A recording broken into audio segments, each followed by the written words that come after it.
Millions of years before the dinosaurs, tank-like predators that looked like Komodo dragons with absurdly huge heads roamed the planet. And it turned out that these reptiles, known as Erythrosuchids, may have evolved their enormous noggins as they became hypercarnivores.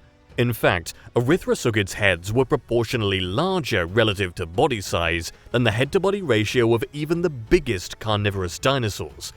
With their powerful jaws and steak knife-like teeth, they were likely at the top of the food chain in their ecosystems. Erythrosuchus is an extinct genus of archosauriform reptiles from the early Triassic of South Africa. Its remains have been found from the Sinonathus assemblage zone in the Beaufort group in the Karoo of South Africa. Erythrosuchus was the largest predator of its time, and was around 4.75 to 5 meters or 15.6 to 16.4 feet long. It walked on all fours and had limbs positioned semi-vertically under its body. Unlike the more sprawling gait of most earlier reptiles, its head was large and theropod-like, reaching a length of 1 meter or 3.3 feet, and had sharp, conical teeth. Erythrosuchus was the largest member of the Erythrosuchid family, but aside from its size, it closely resembled other related genera. It had a massive head and a relatively short neck. One distinguishing feature of Erythrosuchus, besides its size, is the smooth margin of the squamosal, a bone located at the rear of the skull. In other Erythrosuchids, this bone extends backward, forming a hook-like projection. In Erythrosuchus, however, the margin is convex and lacks the hook. Discovery. Erythrosuchus is known from many specimens, most of which are fragmentary. The holotype, described by Robert Broom in 1905, is poorly preserved. Only small pieces of the limbs, pectoral and pelvic girdle, skull, and a few vertebrae are present in this specimen. A thorough description of the genus was given by German paleontologist Friedrich von Huene in 1911. The fossil material that served as the basis for the description is now housed in the Natural History Museum of London.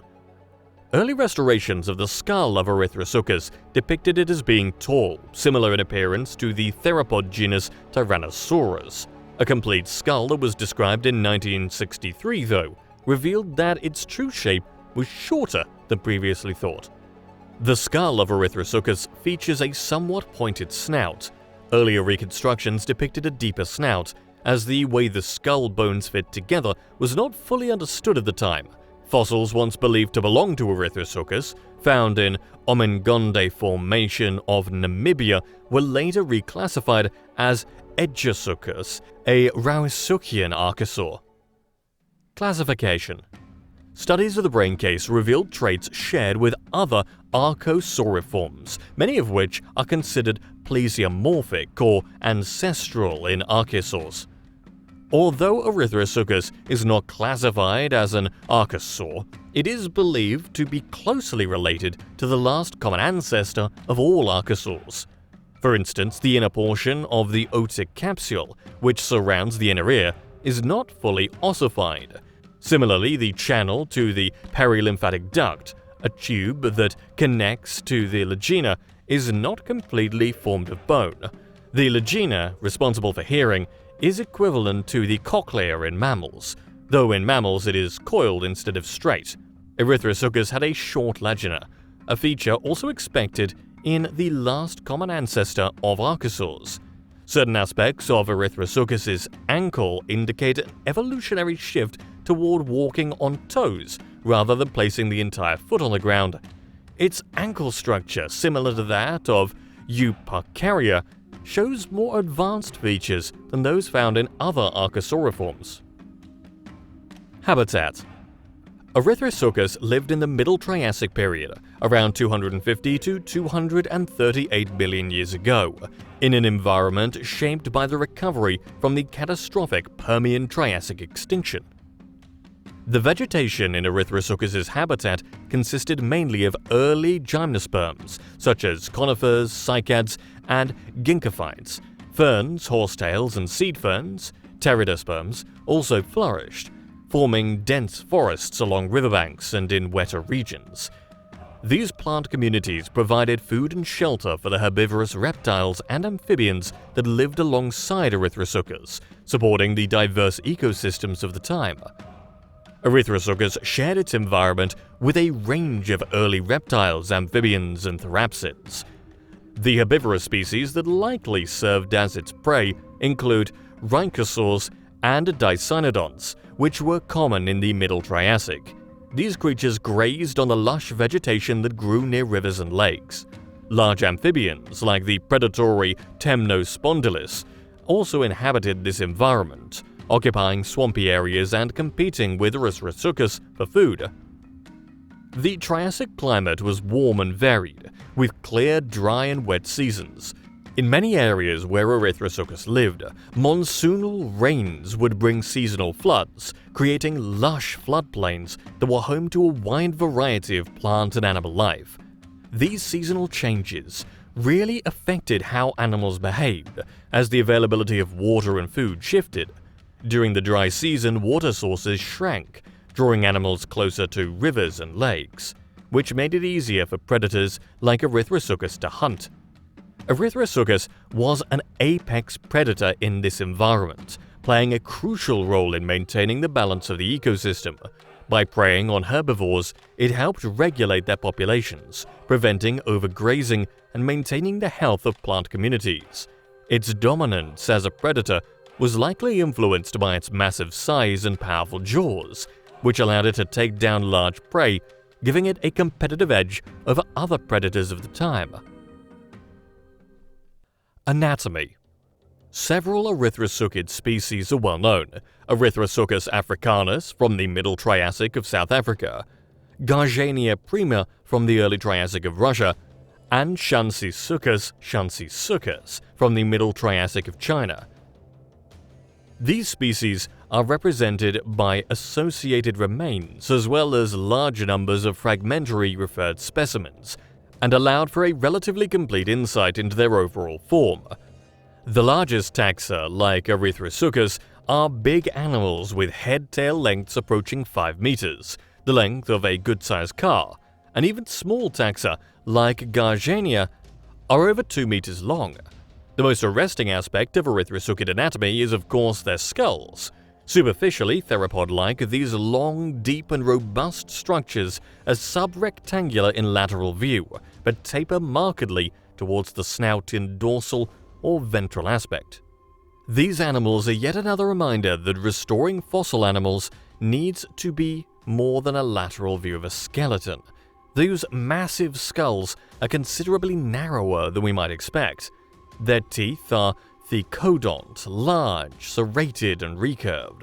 A characteristic of the group is the complicated shape of the upper jaw, where the jaw tip is vertically displaced from a ventrally bowing maxillary region, creating something of a notch towards the front of the jaw. Beneath this, the mandible has a slightly dorso-ventrally expanded tip, as well as a swollen posterior region. At least the skull of Erythrosuchus is essentially akinetic, although minor movements of some bones may have been possible. Although Erythrosuchid skulls are fairly conservative in morphology, some species were not above frivolous accessorizing. Prominent bosses above and below the eye are known from Garjainia mediba. While Erythrosuchid skulls were likely pneumatized in certain areas, the largest opening in the skull, the lower temporal fenestra, does not serve as a pneumatic cavity, contrary to what one might expect in such large-headed animals. Instead, this opening is associated with the accommodation of bulges from the jaw adductor muscles. Additionally, the presence of a small sagittal crest between the superior temporal openings, overlying the same muscle group, and the depth of the posterior mandible suggests that massive adductor muscles existed in the temporal region of the skull. The skull bones of Erythrosuchids appear robust enough to withstand powerful biting, with the bones forming the temporal fenestra, jaw, and orbital margins being notably thick and heavily constructed, featuring complex interlocking sutures. Interestingly, Erythrosuchus exhibits a similarly shaped partially invaded orbit associated with reinforcement against strong bite forces in theropod dinosaurs, indicating that a comparable form of structural support may have developed in these Triassic reptiles as well. The posterior surface of the skull is quite intriguing.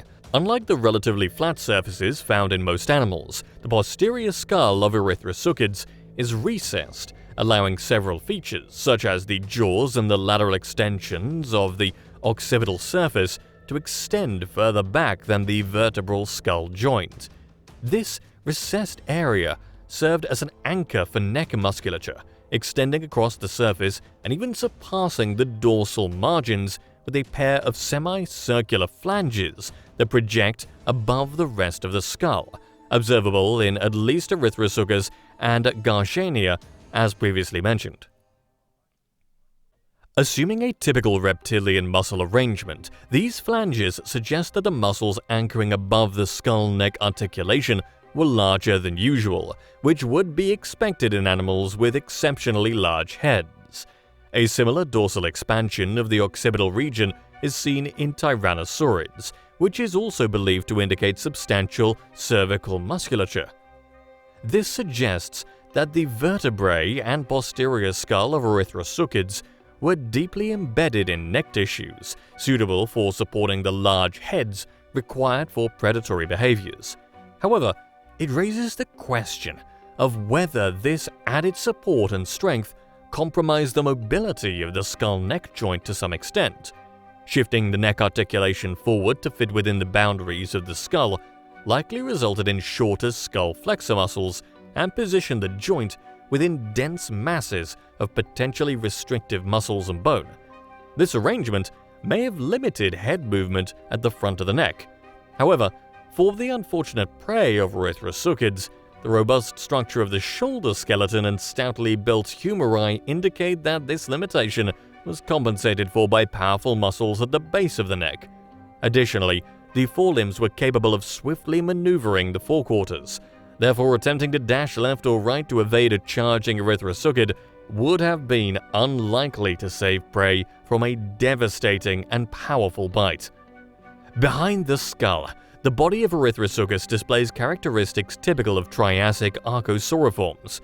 The neck is relatively short, particularly in larger species, and most of the vertebrae feature tall neural spines, which likely served as attachment points for the axial muscles that supported the head and back.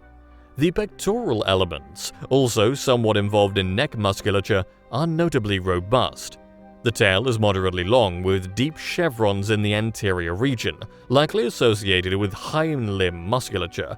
Beyond this area, the tail becomes quite slender. Erythrosuchus vertebrae exhibit pits and depressions that may indicate the beginnings of postcranial pneumaticity, a feature previously identified only in pterosaurs and dinosaurs. This discovery would be significant, shedding light on Erythrosuchid lung structure and contributing to our understanding of the early evolution of postcranial pneumaticity in archosaur-lined reptiles. Erythrosuchid ecology and aquatic lifestyle. Erythrosuchid ecology remains one lightly explored, yet some researchers have proposed that they were arch-terrestrial predators. Interestingly, their size places them among the largest terrestrial animals documented from their respective faunas. This observation is unusual. In post-Middle Triassic ecosystems, herbivores typically represent the largest terrestrial animals. What accounts for this discrepancy? It is thought that physiological differences between large early Middle Triassic reptiles and the synapsid herbivores they cohabitated with may explain the size variation. In brief, archosauriform growth rates and respiratory structures may have allowed for larger overall body sizes compared to therapsids. However, how did this translate into ecological balance? Energy is lost as it passes through food webs.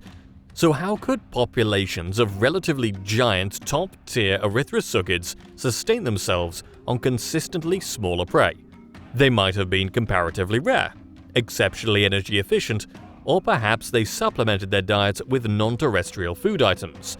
did they also hunt in aquatic environments. The notion that Erythrosuchids were strictly terrestrial predators is not the only interpretation of their behavior. For much of the 20th century, their proportions were viewed as indicative of aquatic or semi-aquatic habits.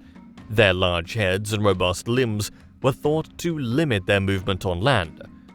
Rieck eloquently summarizes these earlier views. We doubt that bulky and clumsy animals like Erythrosuchus and Lanzas should be considered very active animals. It is more likely that they were inhabitants of swamp marshes, able to prey upon big, slow, herbivorous vertebrates that shared the same environments, which could be caught by a relatively slow and heavily built predator.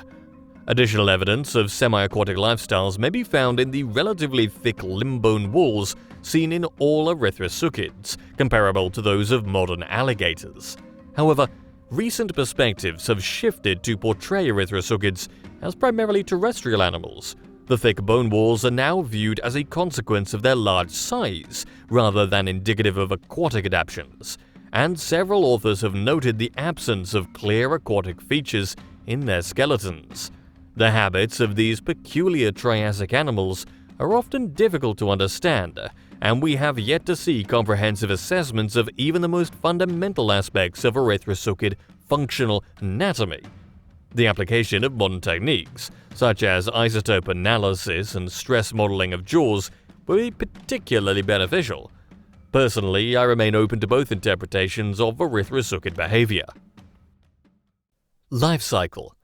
Erythrosuchus likely exhibited reproductive traits similar to those of modern reptiles, such as laying eggs.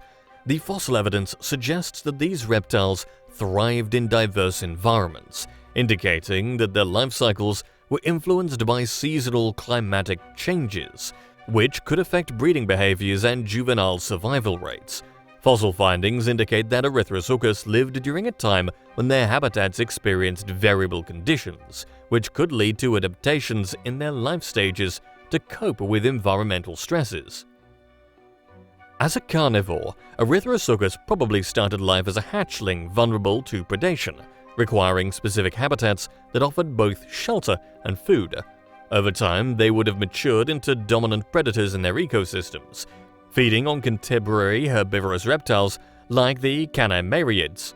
Eventually, as they reached maturity, they occupied a critical ecological niche until their extinction, likely due to competition with emerging archosaurs during the late Triassic. Social interactions among Erythrosuchus individuals may have included territorial behaviors. Given its size and predatory status, it is plausible that these reptiles defend their hunting grounds from competitors, asserting dominance over resource-rich areas. This territoriality would have been vital for ensuring a stable food supply. In terms of reproduction, Erythrosuchus likely engaged in nesting behaviors, laying eggs in secured locations, possibly near water bodies, to ensure humidity and protection from other predators. These reproductive strategies would have been crucial for the survival of the species, allowing it to maintain its population in a competitive environment. Garjainia. Garjainia is an extinct genus of Erythrosuchid archosauriform reptile from the Olenekian of Russia and South Africa. It was approximately 1.5 to 2 meters or 4.9 to 6.6 feet long. It contained two species, Garjainia prima from the Yarkenskian supergorizont of Russia and Garjainia mediba from the Bergestop Formation of South Africa. Garjainia prima was initially discovered in a small village in Russia by a farmer. Although the exact date of this discovery remains unknown, it is believed to have occurred in the early 1950s. A subsequent find, Garjainia mediba, was unearthed in South Africa during the 1960s. In the same region, a much larger Erythrosuchid, Erythrosuchus africanus, was also discovered. This species is recognized as one of the largest terrestrial predators of the early Triassic period. Garjainia prima is estimated to have measured between 1.4 and 2 meters, approximately 4.9 to 6.6 feet in length, while Garjainia mediba reached about 2.5 meters, around 8.2 feet. Despite its smaller size, Garjainia shared several similarities with its closer relative, Erythrosuchus. The skull of Garjainia was notably large and robust, featuring a strong lower jaw equipped with curved, sturdy teeth, along with a high and narrow muzzle. Its legs were short yet strong, and its tail was comparatively shorter than that of other primitive archosauriforms, such as Proterosuchus. The humerus was exceptionally massive in Garjainia, while the shoulder blade exhibited an hourglass shape. Additionally, the elongated dorsal ribs contributed to the animal's high profile. Garjainia mediba possesses more teeth and a more elongated post-acetabular process of the ilium. The unique bosses present in Garjainia mediba are not observed among other Erythrosuchids, leading to speculation that they may indicate maturity or sexual dimorphism. These protuberances are considered one of the defining features of the genus. Proterosuchus. Proterosuchus is an extinct genus of archosauriform reptiles that lived in what is now South Africa during the early Triassic period and contains 3 valid species. The type species Proterosuchus fergusi and the referred species Proterosuchus alexanderi and Proterosuchus goweri. The genus was named in 1903 by the South African paleontologist Robert Broom. Proterosuchus was a mid-sized quadrupedal reptile with a sprawling stance that could reach a length of up to 3.5 meters or 11 feet. It had a large head and distinctively hooked snout. It was a predator and may have hunted prey such as Lystrosaurus. The lifestyle of Proterosuchus remains debated. It may have been terrestrial, or it may have been a semi-aquatic ambush predator similar to modern crocodiles. Proterosuchus is one of the earliest members of the clade archosauriforms, which also includes crocodilians, pterosaurs, and dinosaurs, including birds. It lived in the aftermath of the Permian-Triassic extinction event, the largest known mass extinction in the timeline of Earth's history. The teeth of Proterosuchus were recurved, labiolingually compressed and serrated. As in most archosauriforms, they were isodont, or all equal in size and shape in adult individuals, but in juveniles the teeth were less strongly curved in the back of the jaw. The lifestyle of Proterosuchus remains a subject of debate. Traditionally, it has been portrayed as a semi-aquatic ambush predator, similar to modern crocodiles. However, it lived in an arid environment, and several anatomical features appear to contradict this semi-aquatic characterization. Notably, its limbs are well ossified, akin to those of terrestrial animals, and the nostrils are positioned laterally on the snout rather than dorsally. Additionally, the histology of Proterosuchus bones is more consistent with terrestrial species than with those adapted to a semi-aquatic lifestyle. Nonetheless, there is some support for a semi-aquatic existence based on its brain anatomy, which bears closer resemblance to that of semi-aquatic predators like crocodiles than to terrestrial reptiles. The orientation of its ear canals implies that its neutral head posture may have positioned the snout upward, allowing the nostrils to remain above water for breathing while mostly submerged. However, the relevance of semicircular canal orientation in determining head posture and habitat preference has been questioned by some researchers. Proterosuchus has mesopic vision, indicating that it was adapted to see well in both bright and dim light. Mesopic vision is characteristic of cathemeral animals, which are both active in night and day, and crepuscular animals, which are active in twilight. Adaptations to see in dim light may have been ancestral to archosaurs, and Proterosuchus may have been an early example of this trend. However, Proterosuchus lived near the Antarctic Circle, so its mesopic vision may have instead been an adaptation to the highly seasonal day lengths it experienced. The hearing of Proterosuchus was likely adapted for lower frequencies, as in modern crocodiles. Due to its low sensitivity hearing, Proterosuchus probably did not rely heavily on vocal communication and may have been relatively solitary. Based on the size of its olfactory bulbs, Proterosuchus had a strong sense of smell, similar to that of modern crocodiles. However, its olfactory bulbs were not as large as those of its relative Tasmaniasaurus, suggesting different habits and potentially a more aquatic ecology in Proterosuchus.